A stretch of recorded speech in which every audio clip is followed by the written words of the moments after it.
Great win, Craig. Where does that rank in your pantheon of Collingwood victories thus far?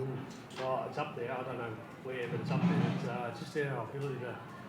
I said to the boys after the game, our ability to, one, the want to win. There's a real hunger to say, hey, let's go. And I thought we had a really good method and connection in terms of the method to get the job done. And then it's just up to individuals to execute. And, the guy next to me was a big part of it. Have you noticed the longer time's gone on, their increased confidence when they're in those situations? Steel Sidebottom said before that even at the last huddle, there was a real calm sort of, confidence that we can do this. We know we can do this. We've done it before. We can do it again. Yeah, no doubt. But then there's a matter of doing it. It's a long time ago last year. We haven't done it this year. So to remind ourselves what to do, we train it. We train it consistently.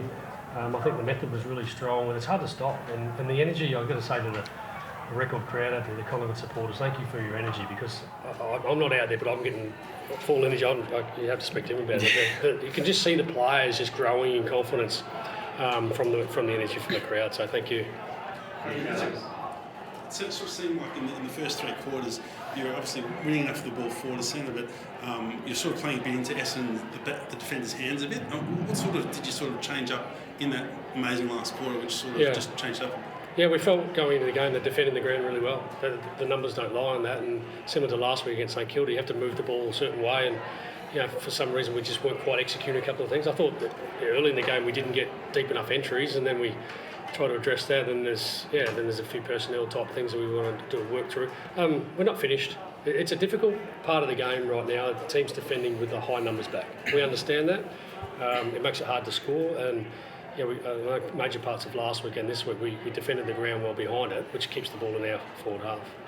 Has it sunk in what the guys and you achieved out there? No, not yet. It was obviously very special. The team was amazing just in the last quarter, just feeling us push, and the fan base come along with us. It was just so special. It's something I'm sure I'll cherish for so many years. You went sort of into a more attacking role in that last term. Can you talk us through how you saw that play out for you? You obviously had 2 goals. Yeah, so I guess I played a bit of a forward role with a little bit of centre bounce, which was really nice just to get involved. And the boys out the middle were amazing. They were just getting it forward, and the likes of Brody Myercheck, Ash Johnson just kept bringing the ball to ground. Jamie Elliott, undersized too. So I was just the beneficiary of those blokes playing great roles down there, which was nice. Craig talked about the energy of the crowd. Talk about the feeling that you had when you kicked 2 goals in that last quarter. Yeah, it's an amazing feeling. It's hard to explain, I guess. When I kicked the second one, I was pretty... I was in a weird situation where I really wanted to get up and about and celebrate it, but I also knew the task we had at hand, and pretty similar when Steele kicked that great goal late. We were so excited for him, but then it was, all right, snap back. We've got to reset here. So it's an amazing feeling, but pretty quickly you got to focus again on the job at hand. Are you still sort of scratching your head a bit about the heights you're reaching? I mean, I've heard a couple of former star players of recent vintage say this guy's actually taking the piss. You keep raising the bar on what a young player can do. Have you surprised yourself?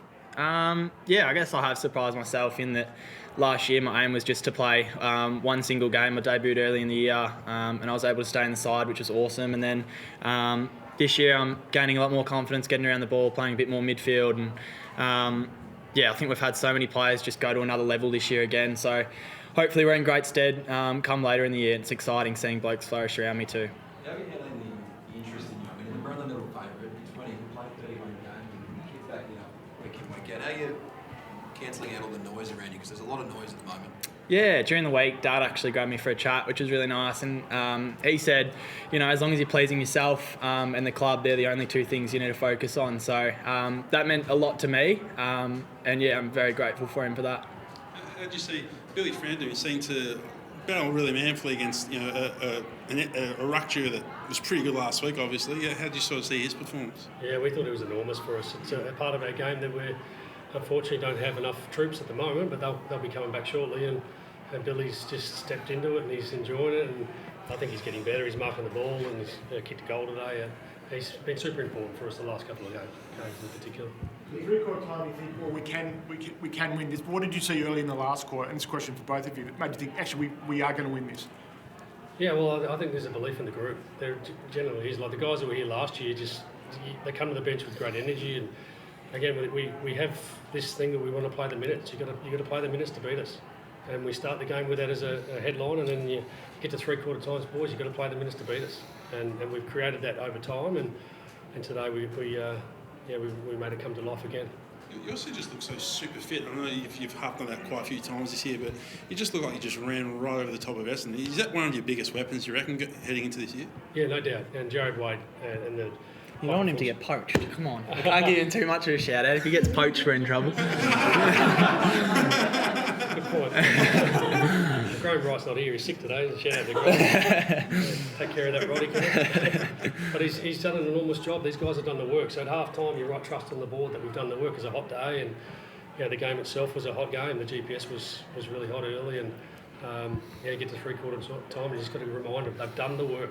So we just remind them we've got to go out, and the legs will be there for us when we need them. So just on that, you've got it, and you don't get time to relax, do you? You've got another big game against a really good side now in what, five days, and they will have had 2 days extra preparation on you. What are your plans looking to that?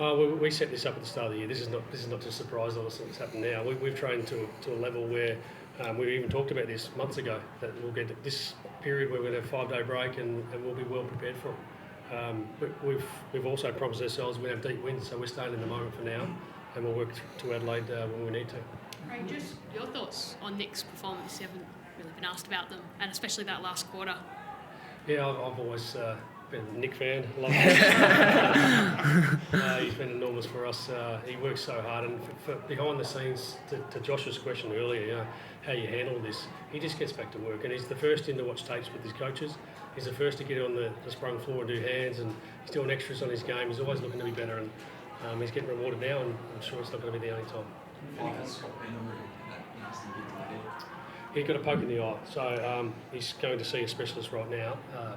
We're hoping it's going to be okay. We're anticipating it is, but we just precautionary send him off to the specialist. It's a bit concerning given blood was coming out. Such a sensitive part of the body for blood to be streaming out if it's an eye injury. Is that a bit concerning, I guess? Yeah, I'm not sure. So we get a specialist to check it out, and we'll know shortly. I'll just ask both of you how you feel right at this moment about being part of such a momentous football occasion. It's second highest home and away crowd ever. Like, that's just so massive, isn't it? You want to talk to it? Yeah, it was amazing. It was a huge honour for me to play in my second ANZAC day today, and I think we've had people speak around the club during the week at what it means to so many people and the effect it's had on so many people. So we're super grateful to go out there and represent those people. And I know we say that war can never be likened to football, and I do agree. So we just try and give our all in that aspect, in that relation. And it was just a massive crowd, and Fly's been big all year on soaking it in, really enjoying the moment, because as you said earlier, we've worked really hard for it. So it was such a special game today. Great pre-game. I think on Fox Footy broadcast you showed the medals that you had in your pocket. Do you mind elaborating on the significance? I'd prefer if I didn't, because I'll get too emotional. It's a part of my life that I think I'll leave in my pocket. But I think we honoured him today. You touched on that chat with your dad during the week. Was that unusual? And how did that sort of start? Is it sort of like something out of the blue? Yeah, I always talk to Dad about my footy, and he talks to me and gives his opinion. I'm standing in front of you today with this award because of him. He's taught me so much. And yeah, I guess he frequently checks in on me, and during the week was one of those occasions. Just sometimes he can notice I might be a bit moody. So Dad knows me better than anyone, and he'll check on me, which I appreciate like more than I can put into words. Yeah, probably. Certainly tall players. How do you approach that with the group? Do you talk to them, do you put it on your midfield and say, look, this is what we don't have, we need you to lift? Or do you just take the structural plug-in and play, role-play? That's actually the same language you use, plug and play. Trey Rusco got an opportunity today. He's been playing terrific at VFL level. When we talk about selection integrity, we want to reward players that are playing above the level down there. Josh Fraser's doing an enormous job for us. Lots of injuries, like you said, but Trey comes in, he just looks like us. We're defending well as a team, and he knows how to defend. He knows how to win one-on-ones. That's his great strength, and we got to see that in the second half of the game that I thought was really, really important for us. So it's a plug-and-play mentality. We'll get some troops back at some stage, but right now we trust the guys that are playing. Nate, you must have been proud of the captain's speech on the ground after the game, handling that big occasion in his first year as skipper. Yeah, Yeah, look, I honestly couldn't hear a word he was saying. Okay, can you hear it? Look, because of the reverb from the speakers, but he's a super impressive man, and we're lucky to have him lead our footy club. Nathan McRae is substitution player. Was that just being mindful of his game time, or has he got an injury concern? No, we just chose to do something different. We've got a fresh guy on the bench, and we're conscious that Krug hasn't played much footy for a long time, and we've got a fresh guy with fresh legs to come on and do something. And I thought, again, he's another one that plug and play, did his job. Thanks, guys.